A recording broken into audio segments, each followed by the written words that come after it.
Bab 205. Tuan Ye. Yingqing tidak bisa menahan diri untuk tidak berbicara. Jika terus seperti ini, dia dan kepala suku akan mengalami kecelakaan. Baru kemudian Chen Ye pulih, dan dengan cepat menahan momentum di tubuhnya. Aku sedikit gembira ketika memikirkannya barusan. Chen Ye menjelaskan. Setelah memikirkan sesuatu, dia memandang Lei Shuei dan bertanya, menurut Anda apa sebenarnya informasi Jiang Jianfeng yang sepenuhnya dilindungi? Tuan Ye, hanya ada dua situasi di mana informasi sepenuhnya dilindungi oleh Huaxia.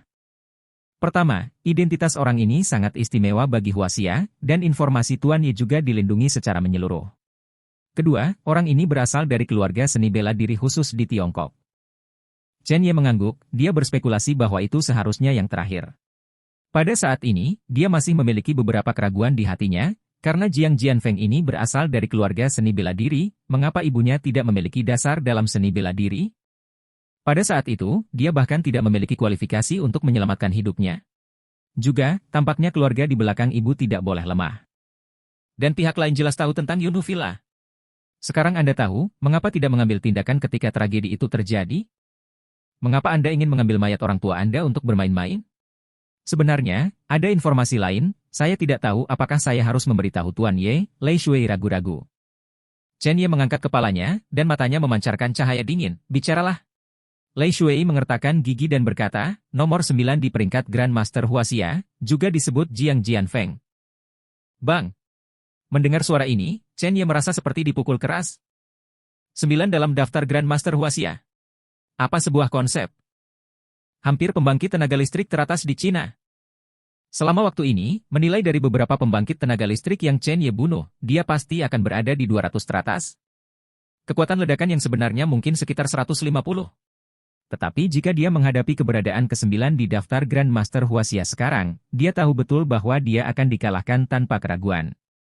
Tapi dia memiliki keberadaan yang menantang surga seperti pemakaman reinkarnasi. Sekarang batu nisan kedua dapat diaktifkan. Bahkan kursi ketiga sudah bereaksi. Ketika dia menginjakan kaki di ibu kota dan benar-benar menghadapi Jiang Jianfeng, apa yang dia hitung?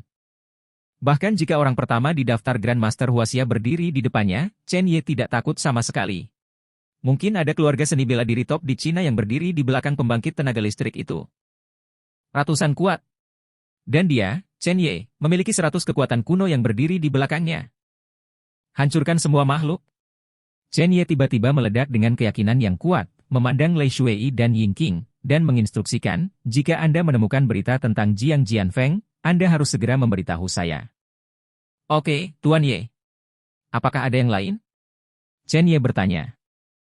Pada saat ini, Yingqing berkata, Tuan Ye, satu hal lagi, apakah Anda ingat orang-orang dari masyarakat Kaisar Bela Diri Nasional Nusantara yang memenggal kepalanya di Jiangcheng?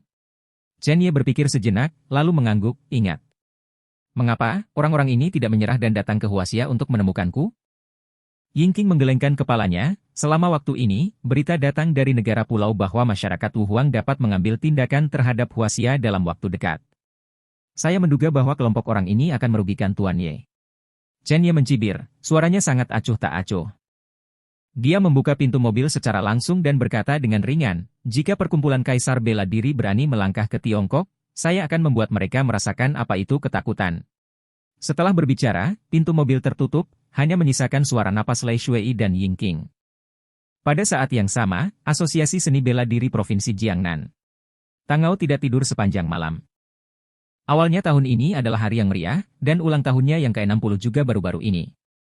Akibatnya, siapa yang mengira, untuk beberapa alasan yang tidak diketahui, situasi di Provinsi Jiangnan menjadi seperti ini.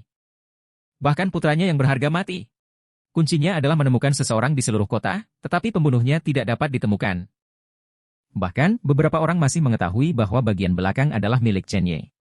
Lagi pula, dia selalu berada di luar, tetapi ketika orang-orang itu tahu, mereka ingin memberitahu atasan mereka ketika mereka dieksekusi oleh pembangkit tenaga listrik aula gelap yang tersembunyi di belakang. Meskipun Chen Ye mengatakan bahwa perlindungan aula gelap tidak diperlukan, Ye Lingtian, Raja Nanjiang, diam-diam menyeka pantat Chen Ye. Inilah yang harus dilakukan seorang bawahan. Justru karena tindakan aula kegelapan itulah Tangau tidak memiliki kabar baik sepanjang hari. Dia hampir gila. Terjebak. Tangau menampar telapak tangannya di atas meja, dan bahkan memarahi orang-orang di Asosiasi Seni Bela Diri di bawah. Apakah kalian semua sampah sialan? Saya mencari di seluruh provinsi Jiangnan dan menemukan beberapa anak laki-laki dengan fisik yang sama. Aku ingin seorang pembunuh. Bukan hal-hal ini. Wajah orang-orang di antara hadirin pucat, dan tidak ada yang berani berbicara. Tangau menekan amarah di hatinya dan melanjutkan, aku akan memberimu 3 hari lagi. Jika kamu tidak dapat menemukannya lagi, semua orang akan keluar dari Asosiasi Seni Bela Diri Jiangnan. Mendengar kalimat ini, semua orang menarik napas dalam-dalam. Kemarahan mengerikan Tangau ini, pada akhirnya, merekalah yang menanggungnya. Pada saat ini, seorang wakil presiden berkata dengan prihatin, Presiden Tang, jangan marah. Ini akan menjadi ulang tahun Anda yang ke-60 dalam beberapa hari, dan kami pasti akan memberi Anda penjelasan sebelum itu. Tangau menjadi semakin marah. Jangan menyebut ulang tahun ke-60 kepada Lao Zu, putra Lao Zu telah tiada, dan dia bahkan tidak dapat menemukan kepalanya. Panjang umur. Ulang tahun ke-60 tahun ini.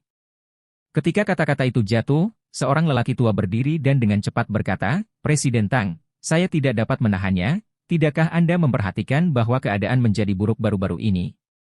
Asosiasi Seni Bela Diri Jiangnan telah dalam masalah, Yuan pertama Jingfu, dan kemudian wakil presiden lainnya hilang, dan kemudian kecelakaan itu terjadi pada keponakan, Presiden Tang tidak menemukan bahwa sepasang tangan mendorong segalanya.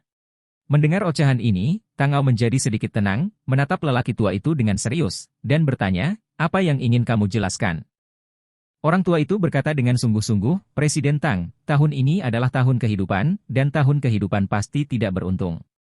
Satu-satunya cara untuk mematahkan situasi jahat ini adalah dengan bahagia, dan cara yang paling cocok tidak diragukan lagi adalah ulang tahun ke-60. Prajurit kuno sendiri percaya pada hal-hal metafisik seperti itu. Mendengar kata-kata lelaki tua itu, Tangau mengangguk, dengan cara ini, peruntungannya benar-benar perlu diubah. Jika terus seperti ini, dia tidak tahan sama sekali.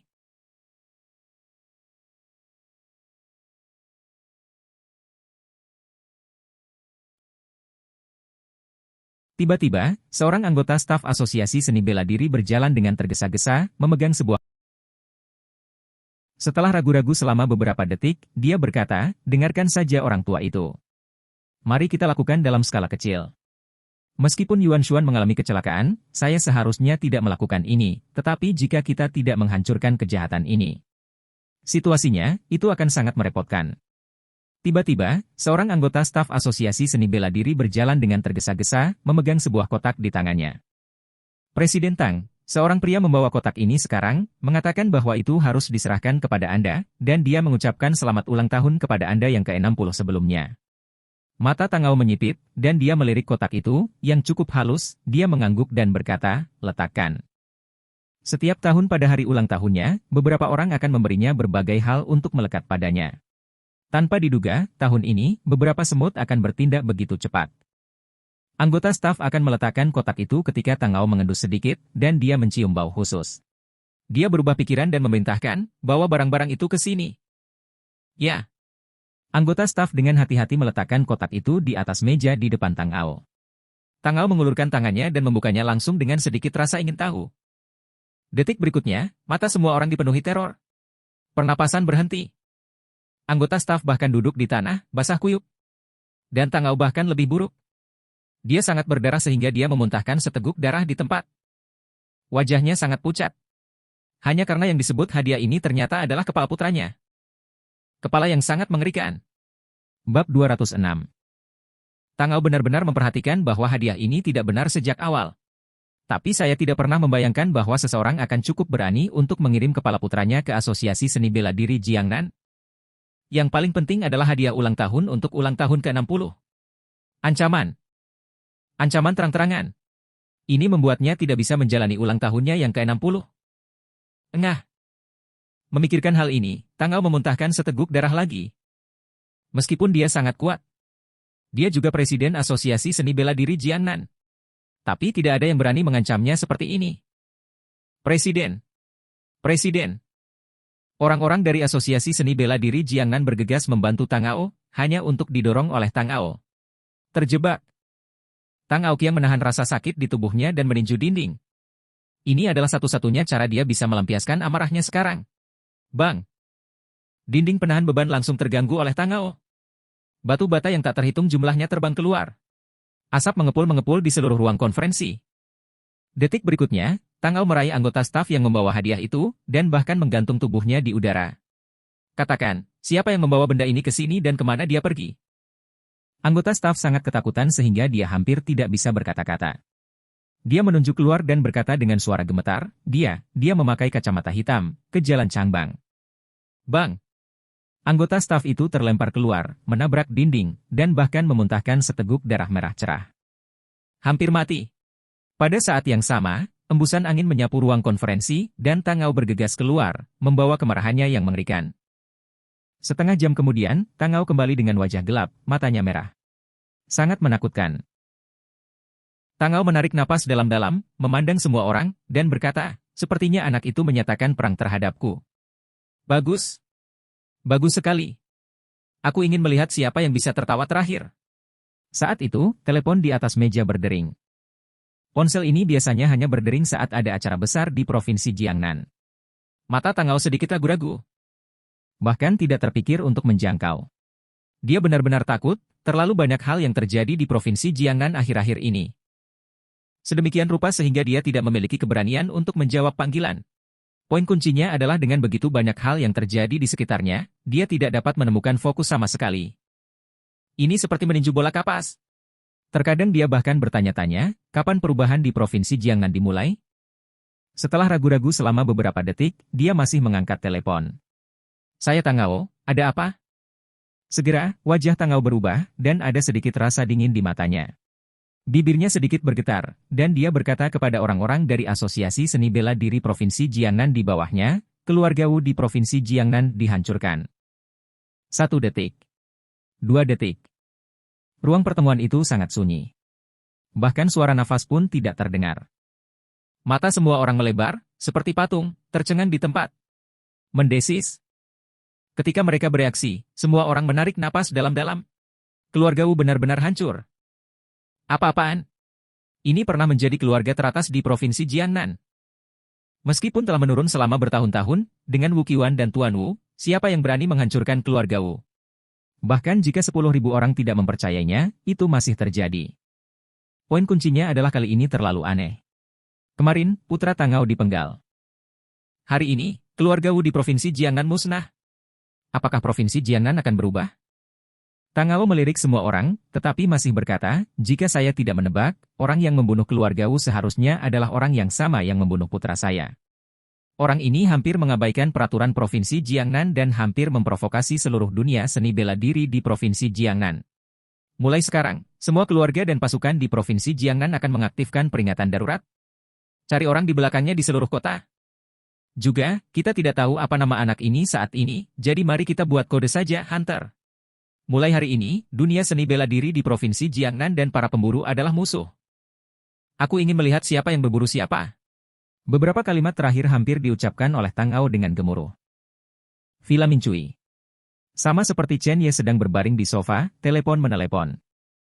Itu adalah Ma Weiqi dari Asosiasi Seni Bela Diri Jiangnan. Chen Ye menggambar senyum di sudut mulutnya, dan berkata dengan ringan, apakah Tangau menerima sesuatu? Mulut Ma Weiqi sedikit berkedut dan mengangguk, saya menerimanya, dan dia memuntahkan 2 suap darah tua di tempat. Ini adalah pertama kalinya saya mengenal Tangau selama bertahun-tahun. Namun, Tuan Ye, Anda harus bersiap. Tangau menjadi semakin marah karena dia tidak dapat menemukan Anda. Dia bahkan memberi Anda nama kode yang disebut Hunter. Dia bahkan mengancam dunia seni bela diri di Provinsi Jiangnan dengan Hunter. Sebagai musuh, hal-hal yang benar-benar semakin besar dan besar, apakah Anda ingin menghentikan Tuan Ye? Pemburu? Menarik. Chen Yi dalam suasana hati yang baik, dan berkata lagi, apakah pesta ulang tahun Tangau masih diadakan? Ma Weiqi mengangguk, itu harus diadakan, Tuan Ye. Apakah Anda benar-benar ingin melakukan itu? Apakah sesuatu akan terjadi? Bagaimanapun, kekuatan Tangau saat ini kemungkinan akan memajukan puluhan tempat di daftar Grandmaster Huaxia, dan pada saat itu akan ada banyak orang kuat, dan jika Anda ingin mengintimidasi orang lain, metode Anda terlalu ekstrim. Chen Ye mencibir, saya akan memberitahu semua orang di Provinsi Jiangnan pada hari itu, kematian mereka yang menghalangi saya tidak disayangkan. Telepon ditutup. Chen Ye melihat waktu dan menemukan bahwa San Yi dan Xiao Sui belum kembali. Dia hanya mengeluarkan pedang pembunuh naga. Hari ini di keluarga Wu, dia menyaksikan kekuatan pedang pembunuh naga dengan matanya sendiri. Selain itu hanya pedang yang patah. Pedang patah sangat kuat, jika pedang ini disusun kembali, itu akan menakutkan. Chen Ye tidak mengerti pemurnian senjata, tetapi sebagian dari informasi yang diberikan Luo Yuntian kepadanya, ada metode untuk menyusun kembali pedang yang patah. Dia menyentuh pedang pembunuh naga, dan aura menyesakan samar meluap, dan sebelum dia menyentuhnya, telapak tangannya tergores. Meskipun saya memiliki metode pembuatan ulang, saya membutuhkan banyak bahan yang sedikit merepotkan, tetapi Ye Lingtian harus dapat menangani sebagian besar dari mereka. Hal yang paling sulit saat ini adalah bahan utama pedang pembunuh naga ini. Aku tidak tahu terbuat dari bahan apa pedang ini. Chen Ye bergumam. Ketika kata-kata itu jatuh, Chen Ye menemukan sesuatu, dan matanya menunjukkan sedikit kedinginan. Bukankah aku mengatakan untuk tidak membiarkanmu masuk ke villa? Pada saat ini, sosok bayangan muncul di depan Chen Ye. Itu adalah Lu Hanshuang dari Istana Plum Darah. Rambut hitam Lu Hanshuang yang seperti tinta meluncur ke pinggangnya, alisnya yang gelap dilapisi dengan bulu mata yang panjang, dan hidungnya tinggi dan sempit, dengan sedikit ketidakpedulian. Dia hanya berdiri di sana seperti buah prem dingin yang sedang bertunas, memberi orang keinginan untuk menaklukkan. Lu Hanshuang melirik Chen Ye selama beberapa detik, dan berkata, "Saya di sini hanya untuk memberitahu Anda bahwa Istana Suemei tidak akan melakukan apapun kepada Anda untuk waktu yang singkat, jadi saya telah menyembunyikan berita itu. Tetapi jika masalah ini mencapai Suemei di markas besar aula ibu kota, dengan kekuatanku, aku mungkin tidak dapat menahannya." Chen Ye terkejut, dan melirik Lu Hanshuang dengan penuh minat. Di antara kata-kata itu, Chen Ye bisa merasakan bahwa status Lu Hanshuang di Istana Plum Darah tidak boleh rendah. Kalau tidak, menurut kekuatan Istana Plum Darah, itu pasti mengirim orang untuk mengejar dan membunuhnya tanpa henti.